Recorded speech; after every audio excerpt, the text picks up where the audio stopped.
আমি কি আপনার চাকর নাকি? এই গরমে এত ভারী শাড়ি নিয়ে কতক্ষণ থাকা যায়? বাসঘরে ঢুকতেই আমার বউয়ের মুখে এমন কথা শুনে একটু বিচলিত হলাম।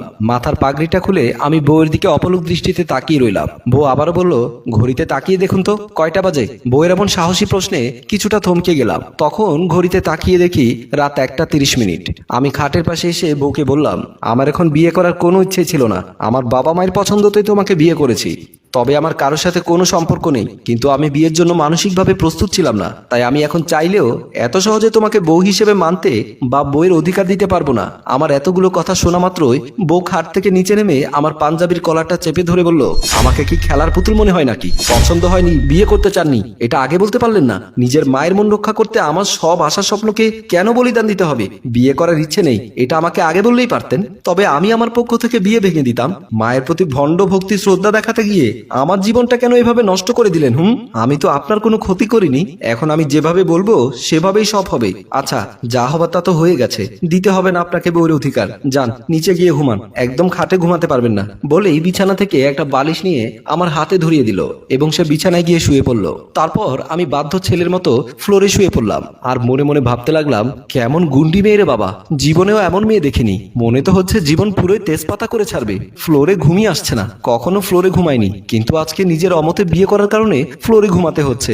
এর মধ্যে মশার আন্দোলন, ইস, সহ্য হচ্ছে না। চোখ বন্ধ করে শুয়ে আছি, কখন জানি ঘুমটা লেগে গেছে বুঝতেই পারিনি। হঠাৎ সজাগ হয়ে দেখি আমার শরীরে কম্বল আর পাশে মশার কয়েল লাগানো। মনটাতে একটু স্বস্তি পেলাম। চোর হলেও মানুষ ভালো, মনে মায়া দয়া আছে। তারপর আমি মুচকি একটি হাসি দিয়ে ঘুমিয়ে পড়ি। পরের দিন কলিং বেলের শব্দ পেয়ে দরজা খুলে দিয়ে দেখলাম আমার শালী মনি এসেছে। মনি আমাকে সালাম দিয়ে বলল, দুলা ভাই কেমন আছেন?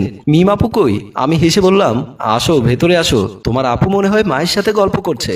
আর এমন সময় মিম এসে মনিকে দেখে জড়িয়ে ধরে বলল, আরে বোন, তুই এতক্ষণে আসলি? তোকে খুব মিস করছিলাম। মা আর বাবা কেমন আছে? আমি দু বোনের হাসি মুখখানা দেখছিলাম আর বললাম, এখানে দাঁড়িয়ে রাখবে নাকি তোমার বোনকে?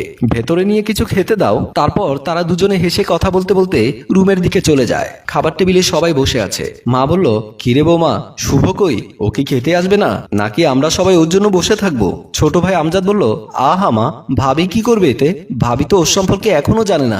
ভাবি তুমি বসো, আমি শুভ ভাইয়াকে ডেকে নিয়ে আসি। না না ভাইয়া, আপনি বসেন, আমি গিয়ে ডেকে নিয়ে আসছি। মনি সবার চেহারার দিকে তাকিয়ে আছে বোবা দর্শকের মতো। মিম তখন শুভকে ডাকতে রুমে চলে যায়। আমি রুমে বসে ফোন টিপছিলাম। তখনই আমার বউ আমার কাছে এসে বলল, সে কতক্ষণ যাবত খাবার নিয়ে বসে সবাই অপেক্ষা করছেন, আর আপনি ঘরে বসে আছেন কেন?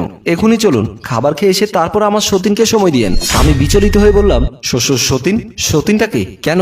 যেটা আপনার হাতে আছে, যেটাকে আমার চাইতেও বেশি সময় দিচ্ছেন। এটা বলেই আমার কানের কাছে এসে আস্তে আস্তে করে বলল, আচ্ছা একটা কাজ করবো নাকি, খাবারটা রুমে নিয়ে আসবো? এই বলে সে রুম থেকে চলে যাচ্ছে। কথা শুনে আমি তো হার্ট অ্যাটাক হতে হতে বেঁচে গেছি। আমি তো ভেবেছিলাম বউ বুঝি এবারও কলার ধরে আমাকে খাবার টেবিলে নেবে, কিন্তু না, বউয়ের স্বর পাল্টে গেছে। তবে কি বউ আমার প্রেমে পড়ে গেল নাকি? কথাটা ভাবতে ভাবতে বউয়ের দিকে তাকালাম। হা করে তাকিয়ে আছি। বউ তো আমার হেব্বি সুন্দরী।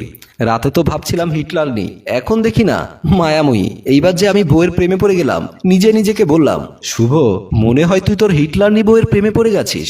হঠাৎ একটা বিকট শব্দে বাস্তবে ফিরলাম। সামনে তাকিয়ে বউ আমার ফ্লোরে পড়ে চোখ বন্ধ করে আছে। বুঝতে পারলাম পাগলিটা খুবই ব্যথা পেয়েছে। দৌড়ে তার দিকে গেলাম, তার পাশে বসে টেনে তুলে বসাতে গেলাম। আর অমনি আস্তে করে বলল, কেমন স্বামী গো আপনি? আমি তো একটু ভেবাচাকা খেয়ে গেলাম। বললাম, আমি আবার কি করলাম?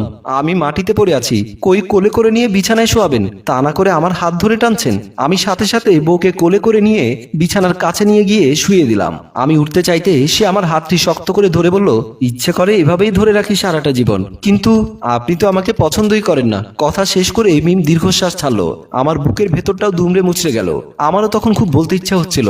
কপালে একটা চুমু এঁকে দিয়ে বলি, পাগলি, আমি যে তোমাকে ভালোবেসে ফেলেছি গো, কিন্তু পারলাম না, কোথায় জানি একটা বাধা পাচ্ছিলাম।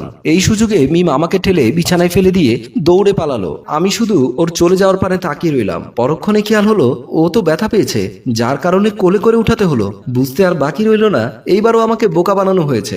নিজের মাথায় নিজে টোকা দিয়ে হাসতে লাগলাম। এভাবে আমার বউয়ের সাথে খুনসুটি আর প্রেম ভালোবাসায় পার হয়ে গেল 2 বছর। এখন কেউ কাউকে ছাড়া কিছুই ভাবতে পারি না আমরা। আমার পাগলিটা এখন গর্ভবতী, তাই খুব যত্ন নেই তার। আজকে বাচ্চা হবার তারিখ দিয়েছে ডাক্তার। আমি বউয়ের পেটে চুমু দিয়ে অফিসের দিকে রওনা দিলাম। মিমকে হসপিটালে ভর্তি করা হয়। বাইরে সবাই পাইছে পায়চারি করছে।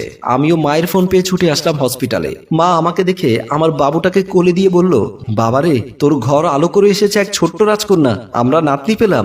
বাবা মা দুজনেই বেশ খুশি। শুভ বলল, মা সবকিছুর জন্য আলহামদুলিল্লাহ, কিন্তু আমার পাগলিটার কোনো সারা শব্দ পাচ্ছি না কেন, ও কি ভালো আছে?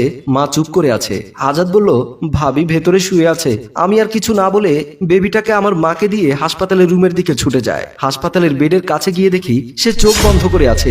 ভয়ে আটকে উঠলাম, কারণ অনেকের মুখে শুনেছি বাচ্চা জন্ম দিতে গিয়ে মারা গেছে অনেক মা। সেই ভয়ে বাচ্চা নিতে চাইনি আমি, কিন্তু ওর নাকি বাচ্চা লাগবেই। ওর ইচ্ছে পূরণ করতে গিয়ে কি তবে না, আর ভাবতেই পারছি না। এখনো মিম চোখ বন্ধ করে রেখেছে। ওর নিঃশ্বাস আছে কি নেই তা দেখার মতো ধৈর্য আমার ছিল না। তাই মিমকে জড়িয়ে ধরে চিৎকার দিয়ে কান্না করে ফেললাম। সাথে সাথে কানের কাছে একটু ব্যথা অনুভব করলাম আমি।